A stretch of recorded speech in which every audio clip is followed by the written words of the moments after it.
Hey. Okay, so first off, apologies for not being here last week. I hope you can hear me. It says that you should be able to, but I mean, who knows, right? Who knows? I can see if I can see the chat. So just let me know if you can hear me. It would be super useful because they did do that entire show the other day and no, we're going to hear a thing. But, you know, it is what it is. And if I have to, I will just, I don't know, do it again. Who knows? Okay, so hopefully you can hear me. So apologies for last week. So for those of you who may or may not know that I pulled my back. So I was barely able to get out of bed like last week. So there's no way I could have sat and done a show. So I've got 3 more kind of PsyOps for you this week. And then we're going to go into what happiness smells like. This is quite a fun little how we can kind of help ourselves be happy. We kind of do half and half, but the what does happiness smell like? I don't think it's going to take too long, and hopefully you'll start to use what we're going to talk about and just make yourself happy, because as soon as you feel awesome, then you can share all the things that you know, all of the kind of conspiracies, all of the things that you've dug up. You can then share them with the people that you love without, you know, kind of freaking them out and stressing them out and turning them off. So I haven't managed to prep because I have been super busy dealing with lots of other things as per life. So first little PsyOp we're going to talk about is Lucy Connelly, right?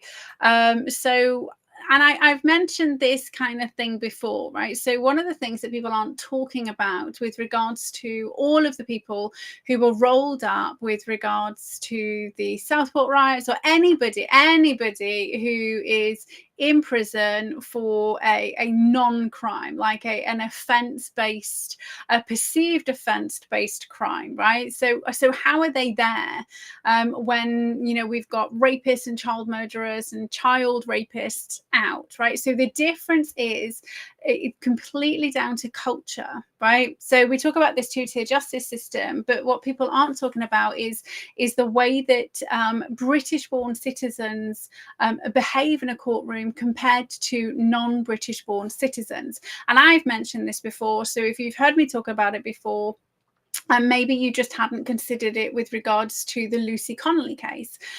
So while I was back as an undergrad, so for those of you who don't know, I studied criminology and psychology. So initially I wanted to kind of go into, you know, youth work with in probation and all of that sort of stuff. But no way.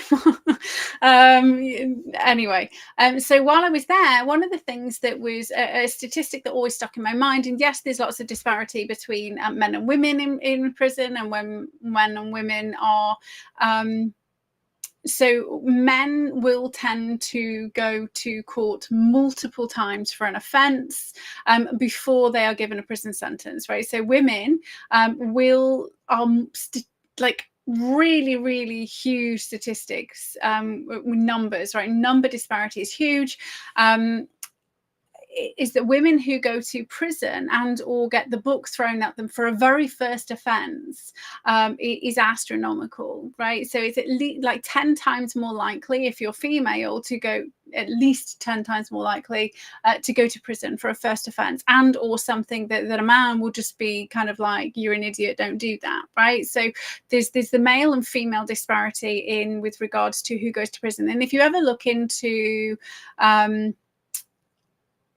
people in prison for failure to pay TV licenses, the majority of them are little old ladies, right? So it's women are more likely to go to prison for a first offence and a non-violent offence compared to men. So the other really interesting statistic is when we kind of look at culture, and British-born citizens will hold their hands up. If they are told that what they've done is unlawful, is they will plead guilty, right? Whereas non-British born citizens plead not guilty, right? So the difference, if I plead guilty, there is no court, there is no opportunity for me to have a defence, or to me to rely on a jury to decide whether I should, whether I'm guilty or not, right? So I have said I'm guilty, and that's it. Then they can just decide the sentence, and away we go. And this is why so many non-British born citizens, even when they commit heinous crimes, will get let off, is because, one, they plead not guilty, which forces them forces a jury trial, depending on what it was, but it forces a trial, forces you have to prove beyond reasonable doubt that this person committed this crime, and then based on the crime that they're saying they committed, now then the judge can pick a sentence, right? So you have to be found guilty, and then the judge does the sentence. So if you look at all of the people who were charged and arrested in COVID, right, for COVID shit too, so in COVID or over Southport or over anything, if they've pleaded not guilty, they haven't ended up in prison. Right. So when it comes to Lucy Connelly, one, she is high profile, right, because she happens to be, her tweet was up for like 3.5 hours or something. She's high profile because she's a councillor's wife who's Tory, and obviously that was part of the narrative that conservatives are alt-right and far right. But she's female and British, so she was always going to go to prison, right? It didn't matter what she'd said, right? Because her tweet was there. They had evidence that she posted this tweet, and therefore she was guilty, right? So she saw it that, well, I did this thing, so yes, I'm guilty. And when you plead guilty, you can't defend yourself, right? So this is what everybody's missing out on, right? So I'm going to urge you again, if you are ever rolled up by the police, plead not guilty, like, as is your right. Right, it's your right. They have to prove guilt. You don't have to prove you're innocent. They have to prove you're guilty. And this is how the British democratic system works, and the judicial system. It is, the onus is on the people who are bringing the charges to prove that you're guilty of a crime. And when it's a criminal offence, the actual amount of evidence and proof that they have to bring, it is insane, right? So had she said not guilty, right, they could have argued in court that it was only up for 3.5 hours, that she deleted it, that she was remorseful over it going.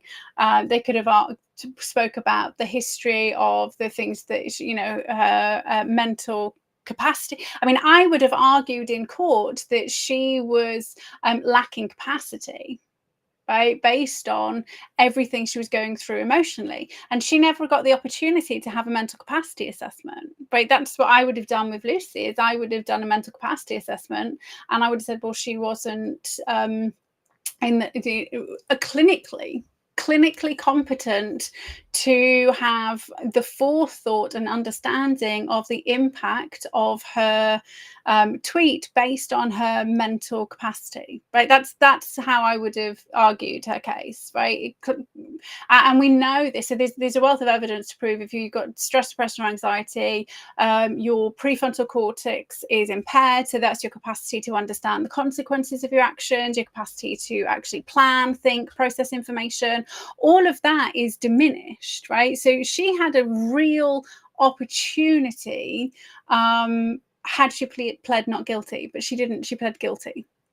And yes, they are now upping the ante by not allowing her to see her husband who's unwell.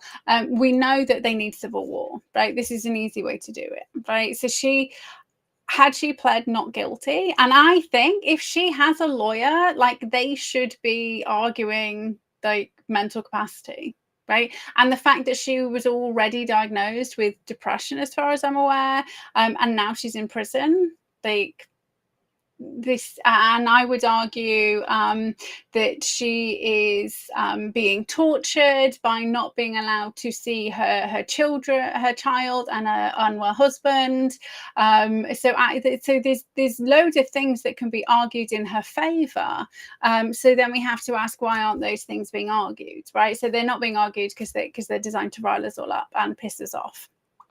So bear in mind that's the PsyOp that's coming with Lucy and everybody else from Southpaw. It's the same. It's all about the civil war, right? So they're pushing and pushing and pushing for civil war, and that's where she falls into. Remember, there's only 5 plans, and everything that happens will fall into one of those 5 plans. So the other kind of little PsyOp that I wanted to speak about this week, and so what happened last week that I didn't manage to speak to you guys about because I was unable to get out of bed, so I don't know whether you saw, we had Russell Brand was charged. Russell Brand, who'd been bigging up the Tates, also British MPs saying that the Tates need to be charged in the UK, also American, what are they called? I think politicians. I'm not sure whether it was which type of politician. By that I mean like the 2 different houses. So who saying that they need to be come to America, right? So potentially we're about to see all of that shitstorm, and I'm very disappointed in all of the people who are backing Russell Brand, right? So, and I have said this since the beginning, so if you can find any of my videos, you'll have seen me talking about Russell Brand over and over and over and over and over and over again. So a quick little filler. He was on. He was famous with all of the so drugs, alcohol, party boy. There's been harassment claims like for decades against, and sexual abuse and sexual assault claims against Russell Brand for decades. And so these aren't new allegations. It's just they're ignored, the same as Jimmy Savile was ignored. And so there's lots of people coming out and being like, yeah, but they were decades ago. That doesn't mean it didn't happen. It doesn't mean the victims don't deserve justice. It just means now people are actually being listened to, right? And it's not because he's famous, and it's not because he's alt-right. It's because he's a fucking dirty bastard who deserves to go to prison. Anybody who causes anybody harm, whether you're a politician, whether you're a cleaner, whether you're foreign national, whether you're British born, I don't care who you are. If you are a criminal, you deserve to go to prison if it's proven in a court of law that what you did was a crime. And that's where Lucy falls outside, is what she did was not a crime in my eyes. And had she gone to court, providing the jury was actually, picked properly, they wouldn't have found her guilty. Okay, so the second kind of proper PsyOp I want to speak to you about is British Steel, right? And we've mentioned infrastructure before, right? So with the trains next, water next. So the only thing they were ever going to do was destroy it to such an extent that it would then have to be nationalised, right? So why would you want to nationalise British Steel? Well, because they want war, right? There we go. So war with China 2025. Who have they allowed to completely decimate British and American steel? China, right? China's been flooding the market with subpar steel for decades. And it's British steel, like we saw loads of mass steel companies have already folded. So of course, this is the easiest way to ramp up tensions with China, but also is nobody gives a shit about British Steel. They want to nationalize it. All this fucking on the train home. I was working on a Saturday to save British Steel. Well, where were you for the last 20 fucking years as it was going under, as you were allowing China to monopolize it, right? Fuck you. But yes, so that's the other kind of the PsyOp is that they're saving British Steel, and it's all for for us to protect us. No, the Labour government want. This the commie government, right? The only way to be a successful commie government is when everything's nationalised. So once you have steel, you have like quite a big in on a lot of the different industry. It's also going to stir up tensions with China. There's supposedly been, espionage going on. Which, considering there have been Chinese spies messing around with the royals and in the Houses of Parliament, everybody's forgotten. Everybody always forgets these things. And over in the USA, was it Fang Fang and Swalwell? But there was a Chinese spy in the Hey Chris. Okay, so you can definitely hear me then, because Chris is telling me to get me swear jar out. So we definitely we've had issues with Chinese spies, right? So now they're talking about espionage. Now they're talking about all those other things, ramping up the war. So remember, we knew that they wanted war with China or Russia. So where are they going to go with war? Well, they're going to nuke one of us. Bearing in mind, both Russia and China joined forces in early 2021 to block nukes in space, right? So it was only Russia and China who joined that kind of pact, like early 2021, to block nukes in space. And Putin doesn't want to nuke anyone. He's not a retard. And I don't think she is either. It's mutual destruction as soon as anybody clicks the button. So either the UK or the USA, I would say the UK now, because you guys have got Trump. It's going to be Russia or China blamed. And so this is just another way to ramp it up. But yeah, so that's the PsyOp, is that they're saving British Steel. They've been destroying it. Like anybody who believes that is just, it's like retard meter. Anybody who believes that. There's another little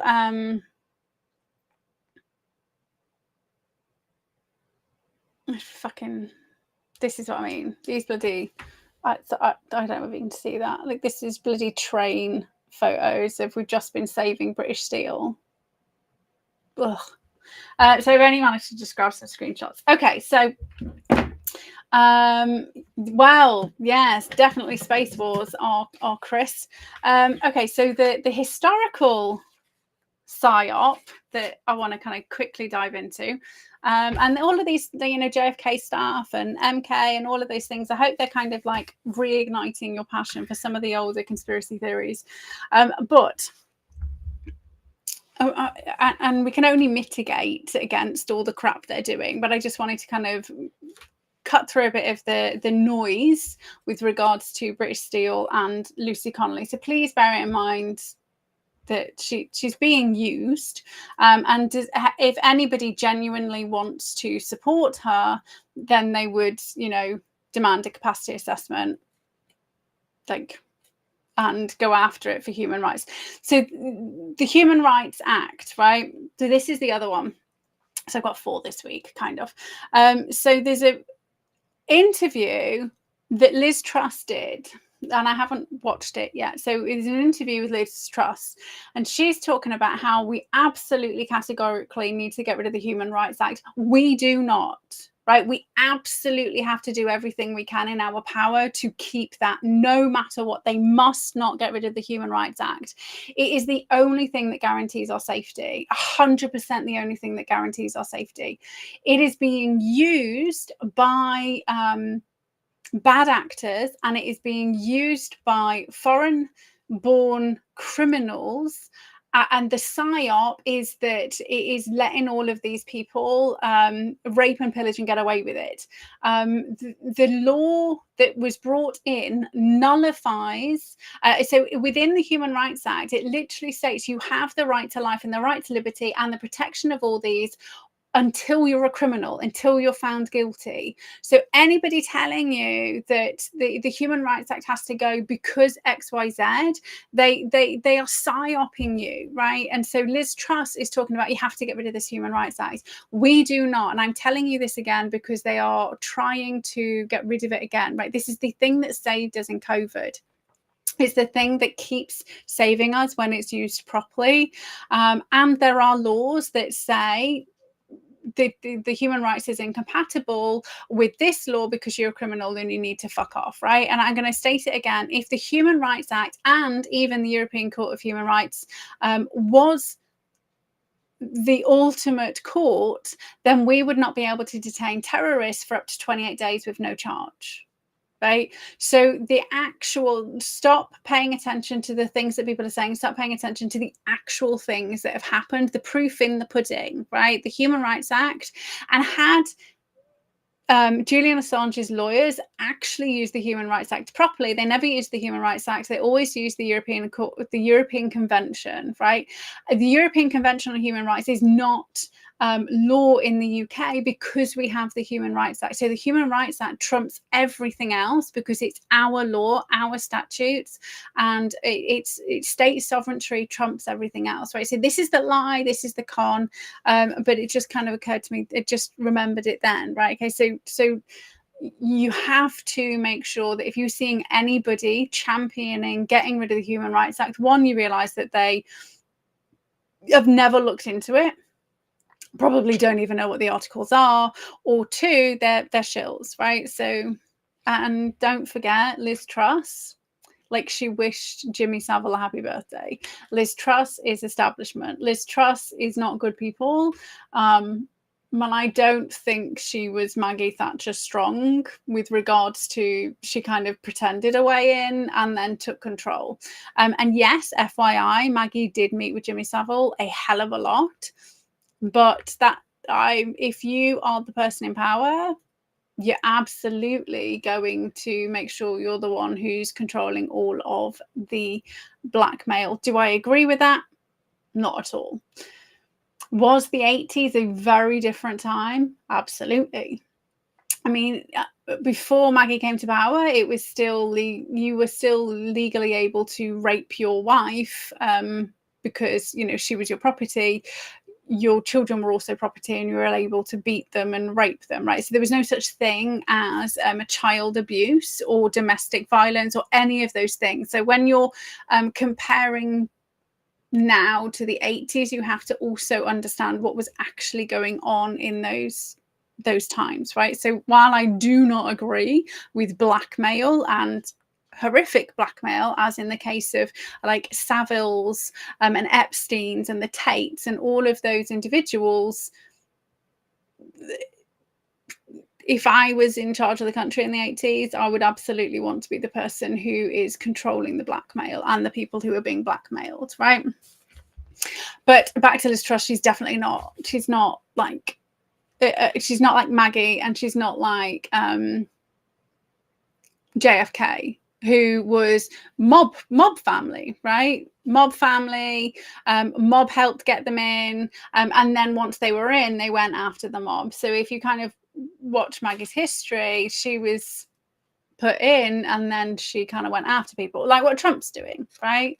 Trump's doing it now. So it doesn't, it's kind of something that's been tried and tested before. But okay, so the historic PsyOp, I'm listening to a book called Chaos, which is about the Manson murders and Charles Manson, right? And I never really knew much about Charles Manson. I mean, I knew that there was that you know, Sharon Tate was murdered, and it was all a bit like supposed to be this race war thing, which I never understood. And now I know why I never understood it, is because that doesn't make any sense at all whatsoever. But I've never really looked into it. I was watching one of Kirby Summers' podcasts. I don't know, a few months ago, and she mentioned this book, and I got it on Audible, and I've just had it playing in the background. So I'm only maybe 4 hours into a 16-hour audiobook. But there were some really interesting things. And I don't know whether the guy, I mean, it's his 25 years worth of research, and he's read all the transcripts, and he's definitely looked into lots of it, but I don't know whether he, because I haven't listened to it all yet, but from some of the things that he was saying, potentially there's a bit of information gap based on the fact that I don't think he was tinfoil hat enough. So here's where it gets really kind of interesting, right? So Manson was studying and reading Scientology while he was in prison. For those of you who don't know, Scientology is 100% a CIA op. It was and still is designed to test whether you can control a population. So look into Scientology and its links to creation in the CIA, right? So back in the L. Ron Hubbard, literally it did CIA. So he was supposedly studying Scientology in prison, which is a really strange thing for somebody to be doing, right? But also, he was a musician, right? A failed musician. And so what do we know about music? Music elicits a frequency that, you know, frequency is light and sound and heat, and all of those is just like energy, it's just waves. So, but music specifically, certain types of music can trigger certain types of emotion, right? So this is why films use music. If you've ever watched a film with no music, it's really fucking weird. But as soon as you got the music there, you feel things, right? So music is something that is used and has been used for like thousands and thousands of years to alter not just your emotional state, but also alter things like the weather, right? So we have the rain dance, we have shamanic practices which use music and sound bowls and what we know now with the research that we now know is that certain frequencies will trigger your body like almost instantly, right? So if you are using 40 hertz frequency, what that does is it triggers your brain to make better connections, right? So it's really useful if you've got dementia. If you play 40 hertz music, it reduces the symptoms of dementia, it rolls it back, it enables people to start thinking again and creating memories, access short-term memory. It's the gamma flow state. So if you are happy and healthy and you've got 40 hertz binaural beat music or whatever going on, is you're going to be in the focus and the flow state, right? So that's 40 hertz. We also know if you are targeted with 17 hertz at the brain, is you go into a zombie state, right? So we've kind of covered frequency and direct energy weapons. That's all it is whether it's a high frequency or low frequency.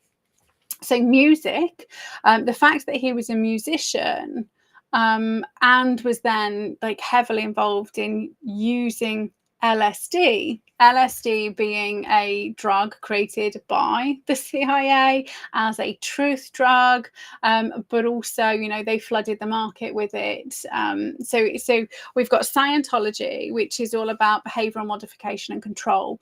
We've got music, we've got LSD, we've got orgies. So why would he want to be doing orgies? Well, again, it's blackmail, but it also if you ever look into things like tantric sex and understanding the information behind tantra, is that when a man orgasms, is he has a massive reduction in energy levels. It makes you depleted. It makes you more susceptible to subliminal messaging and all of those things. So when it's a man and a woman, when it's just a man and a woman, and there's an energy exchange, and the female orgasm actually then replenishes the male orgasm. But so what's going on in an orgy is there's no energy exchange. And obviously if it's a man and a woman and they're in love, like there's the love energy is stronger than the depleted chemistry, than the depleted root chakra based energy is probably the easiest way to explain it. So we've got energy depletion, we've got truth and control with regards to LSD, but LSD also has been proven to break down your neurotransmitters. So it's going to break down the way that your brain is functioning, and you can reconstruct somebody's personality. So it's kind of similar to what Dr. Cameron was doing in Canada with the psychic driving. So he was his job. So you think Clockwork Orange, right? So psychic driving was when you just use hypnosis, and Charles Manson used hypnosis. So you use hypnosis, you use electrodes. So you're trying to rewire the brain. So LSD does the same sort of thing. And what actually happened was, so he had sensory deprivation going as well. So sensory deprivation, if you've never watched, I can't remember what it's called. There's a series on some of the Fringe. If you've never watched Fringe, like that's interesting. It talks about, it covers quite a few of the MK Ultra experiments in a way that you wouldn't realize. So, and if you've ever been into a flotation chamber, so they use that now for anxiety, flotation chambers, it's sensory deprivation. And the ancient Egyptians used sensory deprivation as a way to enable you to just go within for 3 days, and then you would come out of the chamber. So for any of you who's a Christian, FYI, when Jesus, he died, he didn't die, he didn't die and he wasn't reborn. He went into a sensory deprivation chamber, which was the cave, and he did it. He went to the Giza pyramid and he was in the king's chamber for 3 days, as he should be, because he was an initiate.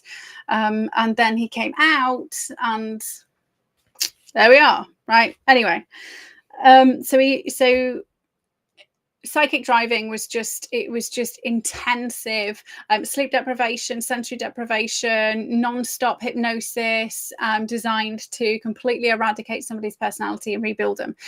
So we also know that there was like almost 200 different MK Ultra experiments, right? And they wiped a lot of them. I am convinced Manson and the family, very much like Scientology, very much like the Moonies, very much like Jonestown, very much like all of the other cult-based CIA experiments that were going on at the time, I am 100% convinced that Manson was used and abused by the CIA to carry this thing out. Now, actually, Manson, he did come from a neglected-based family, so he was perfectly primed already with the way that he had been treated as a child, to be very susceptible to influence from other people, right? As well. So he would have been easily influenced, and he was in and out of juvenile detention centers, in and out of foster care. He was raped, he was arrested for raping a boy. So there's all of those things that actually, when you understand risk factors and how your brain is shaped by your experiences, it's not surprising that Charles Manson then ended up in this very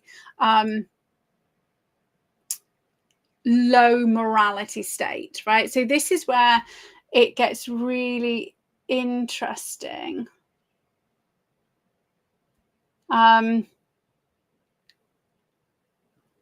The specific people who were targeted as part of Charles Manson's family, and I didn't kind of realize it. So again, so I've been listening to this while driving and cleaning, and so it's just like, this is my mess, right? This is what my like notes look like.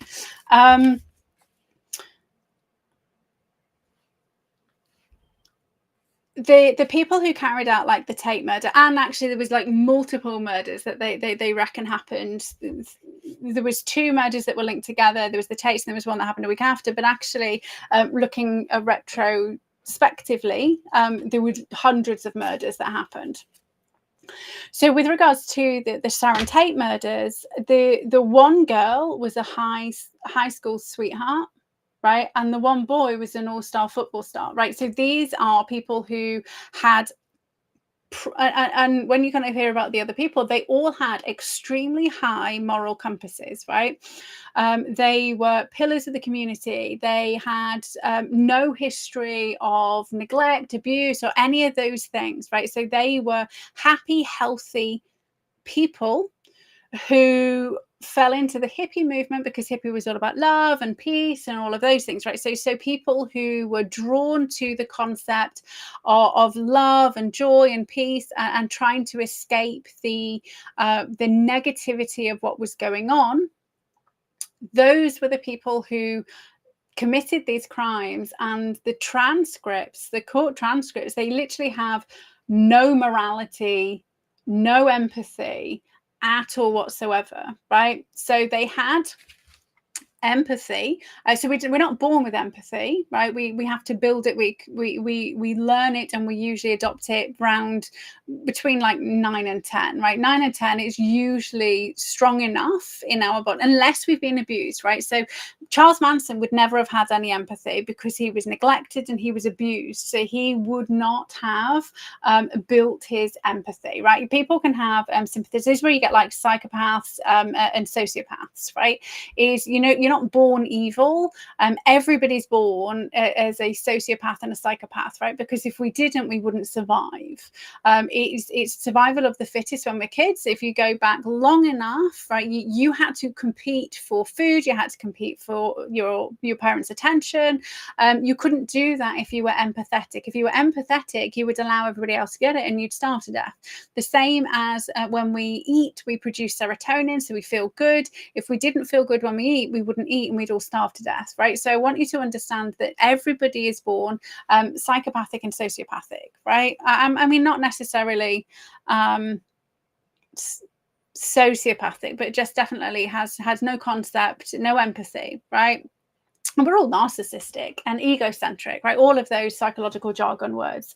And then we build our empathy, we build our sympathy, we build all of those things because of who we're exposed to, the people that we surround ourselves with, and all of those things, right? So we build all that as we age. Except if you have been abused, neglected, you've had trauma, and you withdraw from society, you will not then develop those things, right? And actually you develop, it just doesn't turn on, right? So nobody has it innately, it gets turned on. So this is why it's really interesting when you look at the characteristics of the killers, right? Because Manson didn't kill anyone, but he enthralled other people and got them to do it. So the orgies, the hypnosis, the LSD, the Scientology-based tactics, brainwashing tactics, right? So we spoke of that, but I did an entire masterclass on the 7 steps to beat brainwashing, and I also went into the 7 steps to enhance brainwashing, which was based off all of the research that was conducted with regards to prisoners of war after World War I and World War II. So this information isn't new with regards to how you brainwash people effectively. And when you look at what Manson was doing in the family, like he was using all of those things expertly. So they always use drugs, right? Drugs, hypnosis, food is withheld, alcohol, like all of those things are part of what makes it easy to brainwash somebody. So they completely eradicated their morality. And so this is why I am 100% convinced it was a CIA MK Ultra experiment. And I always kind of thought that from kind of the little that I'd heard. But listening to this audiobook, there is too many coincidences, right? Too many coincidences for it to have all happened as a happy accident. So the other thing that I hadn't realised is that JFK was killed 2 years before Manson, right? It's also Manson was heavily linked with lots of people in Hollywood, like a lot of people in Hollywood. And you just have to look at P. Diddy to find out what's going on in the music industry to know that Hollywood was heavily linked with the intelligence agencies, right? The entire Hollywood was literally built as a PsyOp to convince people to lay down their lives for a country and go to war, right? So Hollywood was, we got Marilyn Manson, who was not Marilyn Monroe, my apologies, who was a MK Ultra beta kitten, right? So we already know that Hollywood was heavily influenced and in bed with the CIA.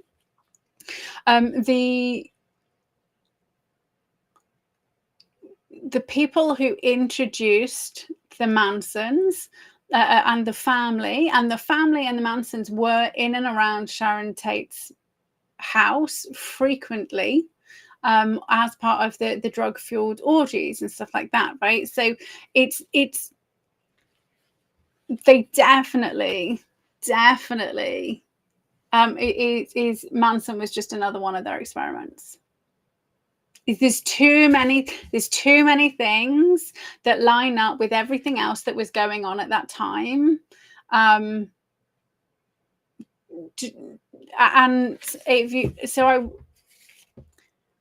it wasn't, you have to remember, it wasn't just the CIA was doing it, right? So it's like all of the intelligence agencies were doing it. So maybe about 6 to 8 months ago, I was watching a program all on Australia's first serial killer, which happened in the 60s, right? So as soon as, out of nowhere, happened in the 60s, some guy was breaking into people's homes.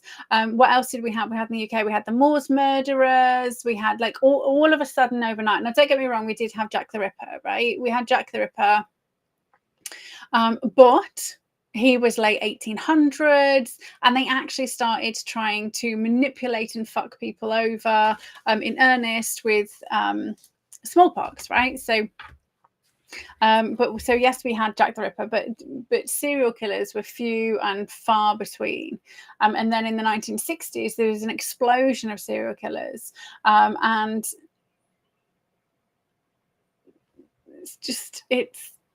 there's too many coincidences. Too many. But the fact that there's two people who he's talking about now in the audiobook who had links to intelligence agency, who were intelligence, like they were, and they didn't say which ones, but obviously CIA, who actually introduced and knew Manson very well and introduced Manson into the Tates, and he was there. So the other kind of crazy thing, right? So Roman Polanski, who was Sharon Tate's husband, was in London, refused to come home. Just before she died, he was caught saying something along the line, somebody's going to die tonight, or something along those lines. Like, she wanted him home and he refused to come home, and he was in London. She wanted to fly out and he wouldn't have her in London, right? So he maneuvered and manipulated her to be in that house with the people who he forced to be there, right? So all of the parties, all of the orgies, all of that stuff was being done. Like, she was in a domestic abuse relationship. There's a video of her being raped by two people, which he had orchestrated, right? So Sharon Tate, in my opinion, was sacrificed, because that's what they do, don't they? They have to sacrifice somebody. So he had her sacrificed to elevate his status. And then you can also look into, Tate's, part of Tate and Lyle. So Sugar, who took over from Sugar. We got the Fonjul brothers. We've got Greeks, Onassis. And then this is why it ties back into JFK being killed. So there's just way too many coincidences for the Manson stuff to be a random shit thing that happened. So Chris says, in the 70s, a rock group, Judas Priest, was accused of deliberately inserting backward messages into the album. This was subliminal, and they were accused of causing the suicide of Boy. Yes, I've heard that, and I've looked into subliminal messaging and backward messaging. And it's really interesting because the guy they call, so in the music industry, I can't remember what they call him, little dancer, tiny dancer, I don't know, but basically what they were doing, and so we know this, right? So there's a really cool science experiment where there is a tape, because it was done back in the day, right? There's a tape that's recorded beep noises, and it's put in a vault. And then people from home were imagining it did something different, right? And then they would play the tape, and the tape would then have something different on it, right? So this is real science, right? When you look into the paranormal psychology research, it's phenomenal what they figured out. So they were using this type of thing to actually embed and imprint magnetic. So because it's just waves, right? It's radio waves, it's energy. So if you're recording something and you have somebody who is using focused intention, they can alter the frequency of the magnetic tape. So when you play it back, you get like this extra layer of intention. So the whole backwards messaging is, in my mind, the PsyOp, because what they were actually doing is they were using different frequencies. And actually, so initially they would just, they would have the same as they have people who do, what's the word when you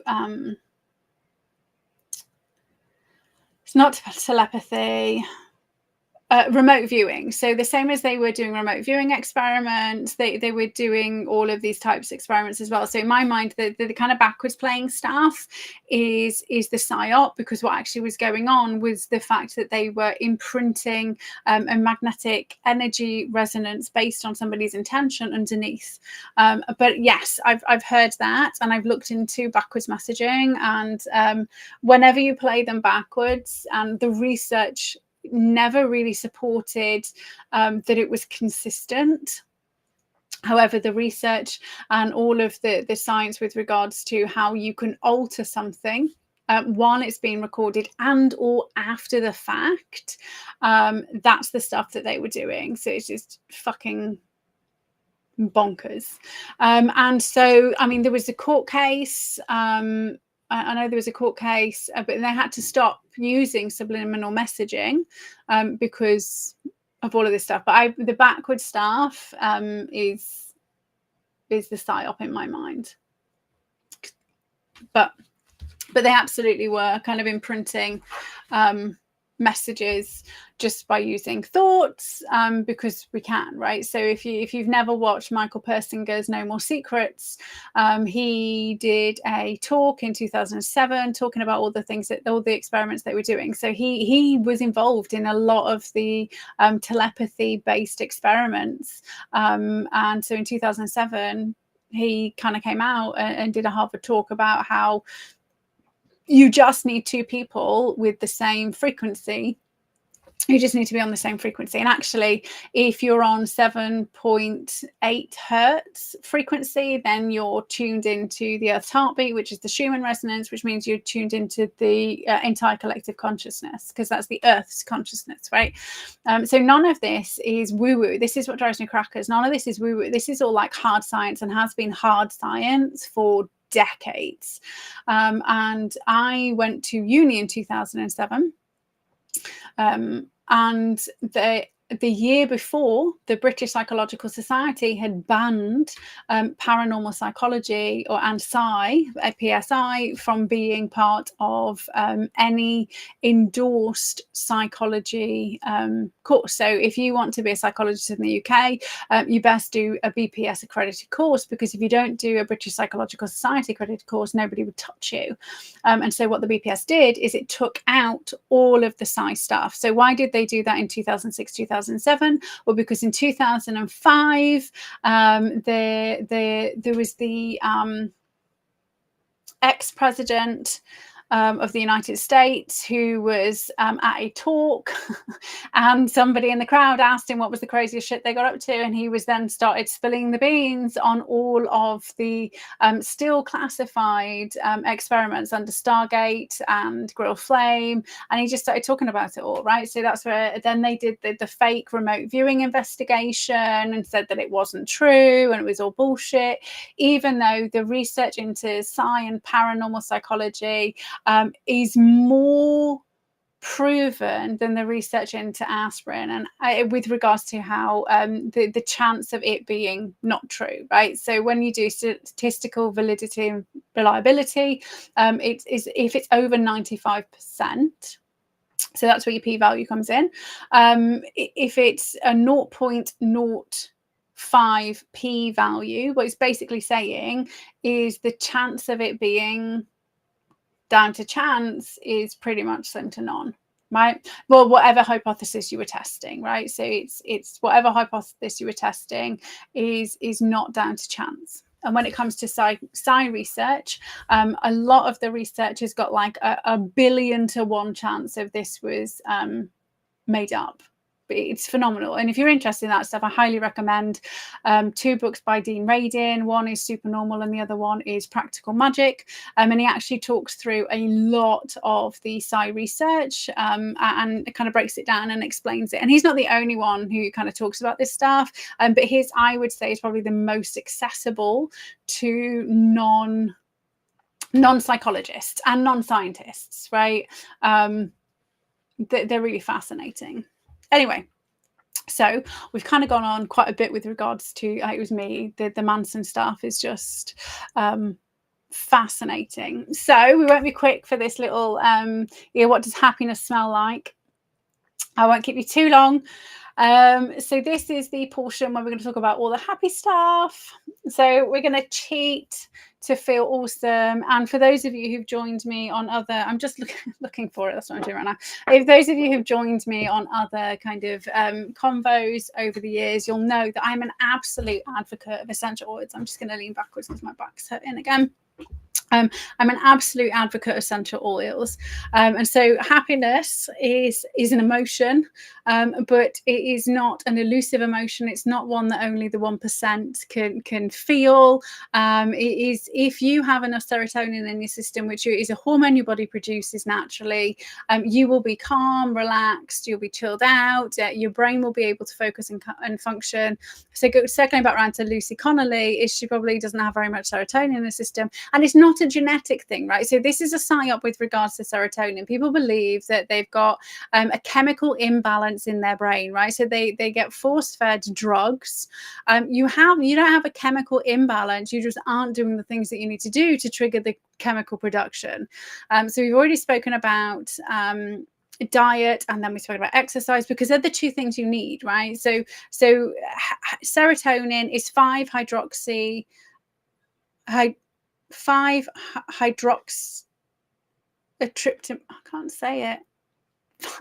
It's 5 hydrogen atoms, oxygen atom, and it's a tryptamine, tryptamine. So that's tryptophan amino acid, right? And it's 5-hydroxytryptamine. Yeah, there we go. So it's 5 hydrogen, 1 oxygen. So this is why you don't want to be doing aerobic exercise. You want to be doing anaerobic exercise, because if you do anaerobic exercise, you're not depleting your oxygen, right? But then you also need to make sure you're eating the foods that contains tryptophan, because tryptamine is created from tryptophan, but tryptophan's only released when you're using your muscles and you're using them in a way which is, doing me 2 seconds, I'll just get rid of this thing. But there was a random bot trying to sell shit. I've forgotten what I'm saying. Okay, so you need to make sure you're doing some kind of exercise which is utilizing your muscles. So a kind of like random stroll around a park isn't going to be enough to help flood your system. So then once you're eating food, your gut triggers the release of serotonin, because there's special gut bacteria in your gut that senses, and the science term is food stuff. It senses that this food stuff. And then because you have the tryptophan you already had food which has got tryptophan in your body, you can then release it through the exercise, and then your tummy can turn it into your serotonin, right? So 90% of it's created in your gut, right? So you create it. The chemical imbalance in your brain is because you haven't created enough of it. And once you've got lots of it in your body, and the reason why you want to do exercise is because when you do the exercise, not only does the muscles release it so that you can have serotonin in your system, it significantly increases the amount of tryptamine in your brain, right? So that's going to enable you to capitalize on the 10% that's created in your brain. So so you need the food, you need the exercise, you need the components. You can't just magic it out of thin air, right? It's serotonin is the same as money, right? So governments have this pretend magic money tree that's not really there, right? There is no money. It's just pretend. Serotonin is the same. If you have money, then you can spend it. If you have serotonin, you can use it. You can create money, but it just doesn't magic out of the air, right? So once you've got and you're eating a good diet and you're exercising, what you can do is you can trigger serotonin release using essential oils. And this is where they're awesome, right? So they're not magic, but they're pretty darn fucking close. Now, they're not cures, they're not drugs, you cannot use them to treat blah blah blah blah blah. The FDA has not approved this method, blah blah blah blah blah. I don't care enough, right? Go and look at the research. Okay. There is a wealth of research to prove that by smelling a citrus essential oil, your body will produce enough serotonin to reverse the symptoms of stress, depression, anxiety in under 2 minutes. And it is under 2 minutes because it takes 90 seconds for your body to switch between your sympathetic and your parasympathetic nervous system. So obviously we want to go from parasympathetic to sympathetic. So that's your rest and digest sympathetic. So we want to be in sympathetic, right? So it takes 90 seconds to switch. And so if you have a negative thought and then you have another one and another one, is you just keep turning it on, right? And if you have a good thought and a good thought, you keep turning on your good nervous system. So the unique thing about smelling something is that your olfactory gland, so that's your nose, like that's your schnozzcumber, is uniquely linked to one of your emotional regulation centers in your brain. It's not your only one, but there's a unique connection between your nose and your amygdala, which is part of a network of emotional regulators in your brain. So this is what people lie about. They say it's not, it's part of a network. Right. So, but we can hack the system. So when you sniff an essential oil, you are telling your body and your brain to trigger serotonin production, right? So I haven't had to eat anything to get it triggered. So to do it naturally, you have to eat something. So you would be as big as a house if the only way you were telling your body to trigger serotonin production was just through food, right? So this is what we're doing. We're tricking the system and cheating the system. And so this is wild orange. So orange citrus is packed full of limonene, right? So that's what you want to be using. So it's a sedative, it's uplifting, it does all of those things. I mean, you can also use lavender. Lavender is a sedative and also an antidepressant. Frankincense is also an antidepressant. However, my go-to oil with regards to quick fix serotonin production is wild orange. And I absolutely adore it. Absolutely adore it. It works out at like 3p a drop. So if you're using it, and I can, in a big bottle like this, you get like 280 drops, right? So that's going to last you like a while. So be very careful about where you put in it, because it's orange, is citrus, so it's also photosensitive. So you wouldn't want to like slaver it on you and then go out in the sunshine, because you burn, right? I think they're 12 hours photosensitive. So if you're going to put it on your skin in the sunshine, stick it on your feet. And you've got big pores in your feet anyway. I mean, you're not going to smell it though, right? So it'd be great for all the other stuff that it does, but you're not going to get the 90-second like instant serotonin boost. So the reason why I will always have wild orange first is when I had PTSD from being attacked by a dog. Me and the two boys were attacked. My two dogs were attacked, and I got my arm all kind of like mangled up. So that was before I knew about EFT, right? So I was using traditional CBT methods to overcome it. And the way that you do that is through exposure, right? So it took me 4 weeks to go from, like, I couldn't even pick up the lead, right? Because I was having like that bad flashbacks. That's it's if you've ever had PTSD, is you are incapable of functioning around that specific thing, right? So even if I like thought about a dog lead, I would like have a full-on PTSD flashback and panic attack, and I couldn't function.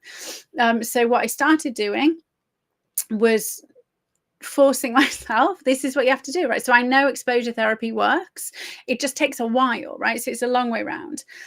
So I was exposing myself to the thing, and then after about a week of doing this, I was like, Kate, you're an idiot, why aren't you using essential oils as well? So then I used to put a drop of essential oil on my hoodie.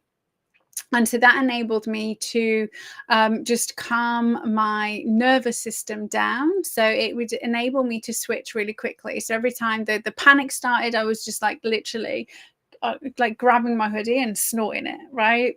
And I didn't care whether it stained. It was a dog walking hoodie. So I was snorting it, deep breathing, turning it off again. Then you go and pick up the lead again, and you trigger it again, and you sniff and you calm down, and you sniff and calm down. So basically you tell yourself, you tell your body and your mind and your brain that this is not a thing that needs to trigger a panic attack. This is not a thing I need to worry about. So that's what you're doing through exposure therapy. And so the speed at which I was able to go from not even being able to think about a lead or a dog walk to actually taking the dogs on a walk was 4 weeks, right? Which sounds like a long time, but it isn't, to overcome a phobia, right? To completely overcome a phobia. And so I even then would force myself to go walk the dogs in the exact same place where we were attacked, right? So I didn't just sit at home and hide. And this is what people do, is they will avoid the thing. And if you avoid the thing, then it's gonna get worse. The only way to overcome anxiety is by going through it, right? You have to stare down the barrel of the gun and pull the trigger. Like, that's it. You have to show yourself that it's not something to be scared of.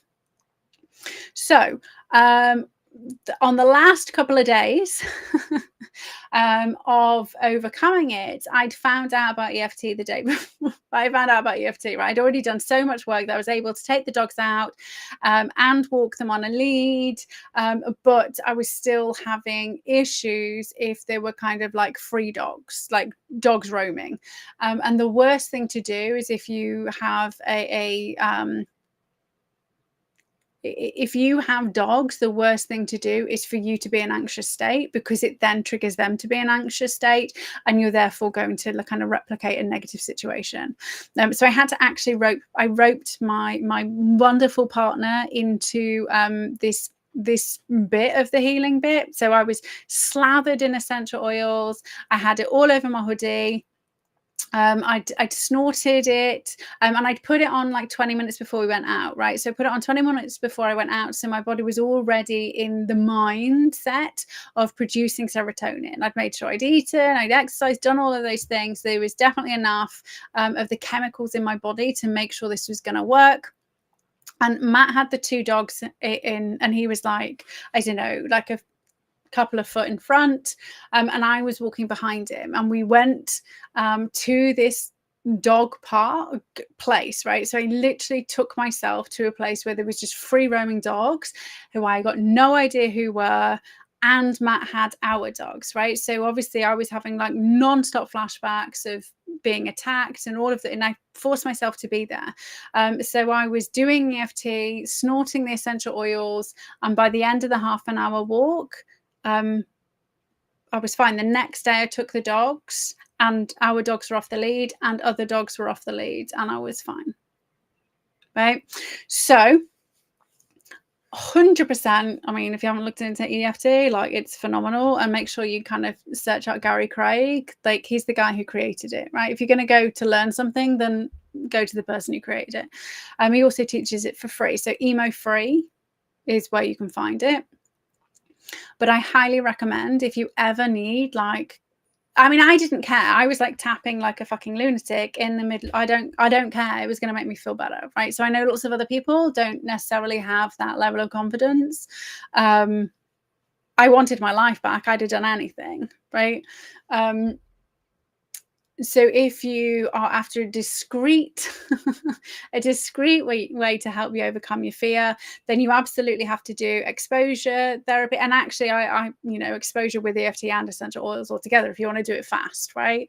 Had I known about EFT, I probably would have only taken me a couple of days to go from like not being able to think about a lead to being out and being over it, right? So it's just the speed. So EFT will help with the speed at which you overcome something, and essential oils will also help with the speed at which you overcome something, because you're able to keep resetting your nervous system. You are using an outside something or other to trigger the serotonin production to slip you back into your sympathetic nervous system. So you absolutely can do it without essential oils, and you can just do deep breathing. However, I would so it's about speed, right? If you want to heal fast, then deep breathe, essential oils, EFT, exposure therapy. And you don't need anybody else to teach you how to do any of this stuff. Like, I mean, you don't need a therapist with you, right? You might need to do what I did and rope somebody else in to help you, right? Because if there's a kind of a level of exposure, if you want to say, for example, if you are scared of lifts, which is a really common phobia, the first thing you do is you would maybe research lifts, right? You would expose yourself virtually, right? And then when you're no longer having a panic attack over the thought of a lift or looking at lift or watching lifts on YouTube, I mean, I bet there probably are lift YouTube channels, because, people have got very strange fetishes as well. So once you're no longer like freaked out by virtual lifts, your job is to go and find a building with a lift, right? And then the first thing you need to do is you need to plan your journey. And when you're no longer freaking out about going to the building, you go to the building and you go to the front door. And then when you're no longer freaking out about the front door, you go to the lift. You challenge yourself to just press a button but not get in it. And then you challenge yourself to get in it but get back out again. And then you challenge yourself to be in the lift and go one floor. Then you, like, that's how you overcome anxiety. You have to break it down into teeny tiny chunks, and you have to fucking move, right? Anxiety is important because it keeps you safe. It is your survival mechanism turned on. That's it. Anybody who says I have anxiety and they use it as a reason for not doing something needs to grow the fuck up, because everybody has anxiety, because everybody has a fucking survival mechanism, because it's built into us to stop us doing crazy shit like jumping in pens with lions, right? It is designed to keep us safe. But when the safety mechanism is on, and it shouldn't be, your job is to not medicate it. Your job is not to ignore it. Your job is to fucking go after it and overcome it. Like, and then you can be happy. Like, no ifs, no buts, right? So on that, we've gone past our hour mark. Hopefully you've enjoyed my teeny tiny little rant at the end. My apologies. Just be careful if you're using essential oils. Like I said, they aren't drugs, they aren't magic. It's just doing what your body can do naturally. But again, you have to make sure you've got the good foundation. So diet and exercise and sleep is always your foundations. Everything else, it just helps speed things up, right? But you can't run before you walk, and you can't walk or run with no legs. I mean, you can have fake ones, but you know what I mean. So you have to have your foundations. You can't put a roof on a house without the walls. Okay, so your food, your exercise, and your sleep, they are the foundations and the walls. Everything else makes it watertight. And I'm just getting all of my metaphors mixed up here because it's on the fly, right? I haven't thought about any of this. It's just coming out, freestyling it. But so just be mindful.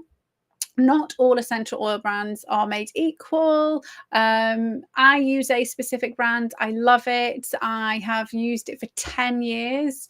I am in love with the brand. So be careful, they're not all made equal. In order for an oil to say 100% oil, it only needs to have like 10% of it needs to be 100% pure. So the other 90% can be synthetic shit. So basically, if you pick up an orange oil and you turn it over and there's more than just orange listed in the ingredients, that is not going to be as effective as one which is just orange in a bottle, right? I mean, you can make your own by buying oranges and then put in the peel in. You can steep the, I mean, you can make your own if you want to. I'm too lazy to. So I'm not gonna, but yeah, so do your research into brands, and most of them are multi-level marketing companies, and that's because they have to get around the whole drug, cosmetic stuff. But you don't have to buy into a multi-level marketing company. You can just buy the product, right? Oh my gosh, my hair. You can just buy the product. That's what I do. I buy. Oh my gosh, it stresses me out. You can tell that I keep moving it. So you can just buy the product. That's it, right? I buy the product. I love the product. I use the product. I geek out on the science.